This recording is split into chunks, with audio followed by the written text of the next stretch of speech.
But you mentioned quite a few artists in this channel or in this chat that I love. Ed Sheeran, Shawn Mendes, Post Malone, some of my top artists. Like, can you share experiences in working on some of their music?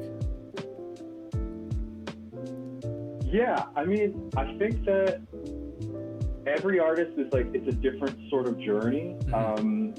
I think in our specific world, it's maybe a little bit different because it's not always as personal. Sure. Sure. Because a lot of our work is remote. Yeah. And so it's not always like a person, in-person attended session or phone calls. It's not always, sometimes it is, absolutely, but it's not always like that.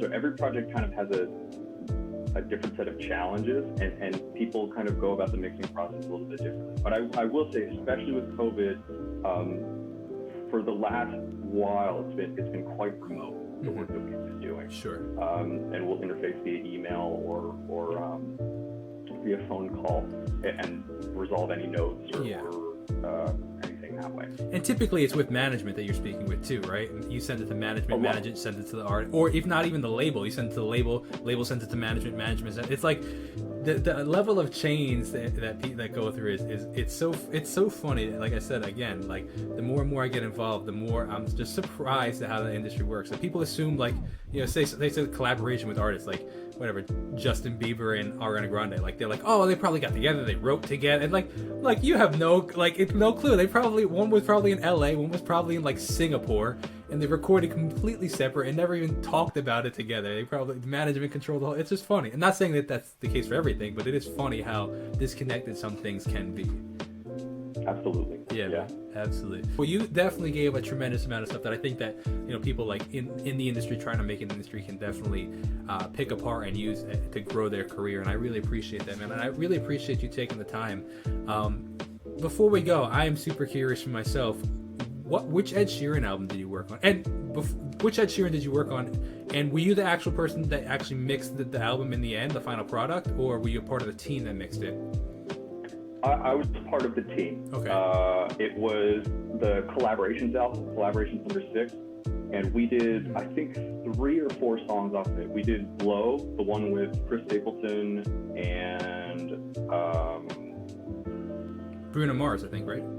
Bruno Mars, that's right. We did Blow, we did the one with Ella May, and I think we did one with her as well, and then another one. Oh, this is not great. It's been a minute. Well, dude, that came out like years ago, and you've mentioned so many other things you worked on. I'm like, oh no. I've trust me, no worries at all. Yeah, that's cool. Yeah, that was super cool, and yeah, I mean, I just love collaborate, like when artists collaborate in general, and so that was also an album where there was just so much range between the songs.